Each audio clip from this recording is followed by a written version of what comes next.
기도자를 부르신 줄 믿습니다. 오늘도 하나님의 은혜가 저와 여러분에게 함께하길 소망합니다. 오늘 저희가 함께 본 시편 137편은 이스라엘 백성들의 가장 처참하고 고통스러웠던 시기를 배경으로 하고 있습니다.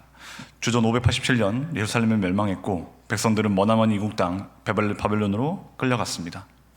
그 낯선 땅 바벨론 강변 버드나무 아래에서 예루살렘을 기억하며 그들은 하염없이 울었습니다. 오늘 본문 1절을 보면 우리가 바벨론의 여러 강변 거기에 앉아서 시온을 기억하며 울었도다. 사실 예나 지금이나 강변 둔치는 사람들이 여가를 즐기며 사랑과 우정을 나누는 아름다운 곳입니다. 바벨론 사람들에게 그곳은 휴식과 운치를 주는 낭만적인 장소였겠죠. 그러나 모든 것을 잃고 포로로 끌려온 그 백성들에겐 이 바벨론 강변은 낭만의 장소가 아니었습니다. 이 장소는 눈물의 장소였습니다. 다른 사람들은 웃고 떠드는 그 강가가 우리가 끌려왔던 시온을 기억하며 하염없이 눈물을 쏟는 장소가 된 것이죠. 여러분, 우리 인생에도 바벨론 강변에 있는 것 같은 때가 있지는 않습니까? 남들은 다 평안하고 즐거워 보이는데 나만 홀로 남겨진 것 같은 그때, 지난날의 영광과 기쁨이 다 무너져버린 것 같은 그때가 혹시 우리 인생 가운데 있지 않은지요? 이 상황 가운데 백성들은 그 큰 슬픔 가운데 기이한 행동을 하죠. 2절을 보면 그 중에 버드나무에 우리가 우리의 수금을 걸었다라고 합니다. 강가에 흔한 버드나무는 문학적으로 비애를 상징하는데 차가운 강바람이 불 때 나무에다가 수금을 걸어놨다는 얘기는 무엇이냐면 차가운 강바람이 불 때마다 그 수금의 줄이 윙윙거리며 울었다는 것입니다. 마치 악기가 사람을 대신하여 우는 것 같습니다. 왜 그들은 수금을 연주하지 않고 나무에 걸어두었을까요? 3절을 보면 그들을 사로잡은 자들이 술자리에 흥을 돋구기 위해서 노래 한 가닥 해보라고 그렇게 요구했기 때문입니다. 그들은 너희가 자랑하던 시온의 노래 중 하나를 불러봐라 그렇게 조롱했습니다. 여기에는 너희가 믿는 그 하나님이 살아계시다면 어디 한번 노래해봐, 이와 같은 신학적인 조롱이 깔려 있습니다. 이때 성도들은 4절과 같이 거절하죠. 우리가 이방 땅에서 어찌 여호와의 노래를 부를까? 이것은 단순한 자존심 싸움이 아닙니다. 시온의 노래는 성전에서 하나님을 찬양하던 거룩한 노래이죠. 비록 내가 포로로 몸은 구속되어 이 땅에 왔을지라도 거룩한 하나님의 노래를 저 부정한 자들의 유흥거리로 팔아넘길 수 없다라는 것입니다. 사랑하는 성도 여러분, 우리가 살아가는 세상이 우리에게 요구하는 것들이 있습니다. 우리를 조롱하며 타협을 때론 요구합니다.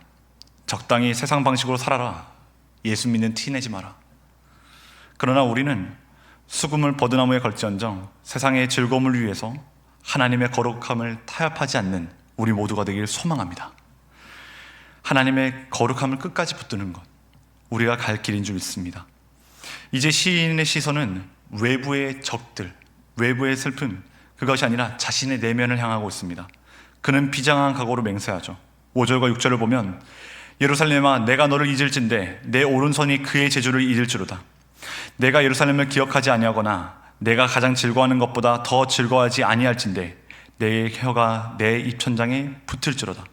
쉽게 말씀드리면 시인은 만약 내가 예루살렘을 잊는다면 차라리 내 오른손이 말라버리라고, 만약 내가 예루살렘을 기뻐하는 그 어떤 것보다 더 기뻐하지 않는다면 혀가 차라리 입천장에 붙어버리라고 이야기하는 것입니다.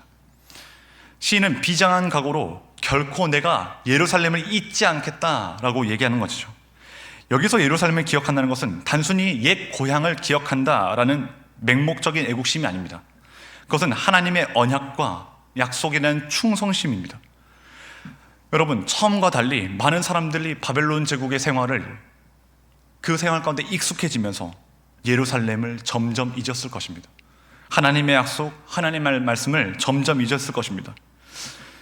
여러분, 우리도 이 세상에 살면서 이 땅이 주는 안정에 하나님의 나라를 잊고 살 때가 있진 않을까요?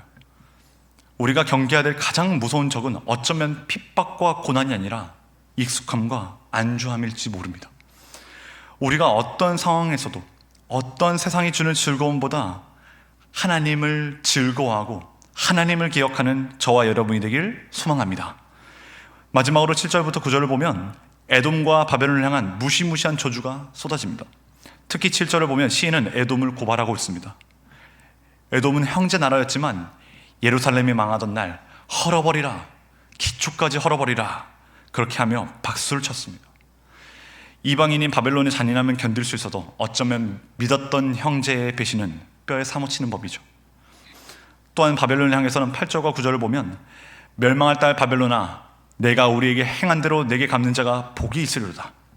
내 어린 것들을 바위에 메어 치는 자는 복이 있다라는 충격적인 표현까지 나옵니다. 이 구절 때문에 어떤 분들은 이 시를 복수의 영성이 가득한 저급한 시라고 비하하는 일도 있습니다. 여러분, 그러나 그렇지 않습니다. 이것은 자신의 억울함, 분노, 그 원초적인 아픔까지도 숨기지 않고 오직 하나님께 다 쏟아놓으며 심판을 맡기는 기도인 줄 믿습니다. 원수들에게 잊지 못하는 습격으로 소중한 모든 것들을 잃어버린 그 자들의 비애감은 우리가 다 이해할 수 없을 만큼 상실감과 아픔이 가득할 것입니다. 특별히 9절의 표현은 당시 전쟁의 참혹함을 보여주는 은유입니다. 이 기도는 하나님이 역사의 주인이시니 정의대로 갚아달라는 기도이죠. 여러분, 하나님이 역사의 주인이심을 믿는 자만이 내 손으로 하는 복수가 아니라 하나님께 공의를 의탁할 수 있는 줄 믿습니다. 말씀 맺겠습니다. 오늘 시인은 바벨론 강가에 앉아 울고 있죠. 그러나 그 큰 눈물은 단순한 패배의 눈물이 아닙니다. 그것은 세상과 타협하지 않고 수금을 걸어두는 거룩한 결단이며 내 가장 소중한 것보다 하나님을 더 사랑하겠다는 사랑의 맹세이며 내 원통함을 사람에게 풀지 않고 하나님께 쏟아놓겠다는 믿음의 기도였습니다. 사랑하는 성도 여러분, 혹시 인생의 바벨론 강가에 앉아있지는 않습니까? 혹시 나를 어렵게 하는 감정들이 나를 요동치게 하고 있지는 않습니까? 분노와 아픔, 슬픔의 감정들 그대로를 다 주님께 가지고 나오십시오. 기탄 없이 쏟아놓으십시오. 그것이 우리가 진정한 치유로 가는 길인 줄 믿습니다. 우리의 눈물을 닦아주시고 마침내 공의로 역사하실 하나님만을 바라보는 저와 여러분이 되길 소망합니다. 기도하겠습니다.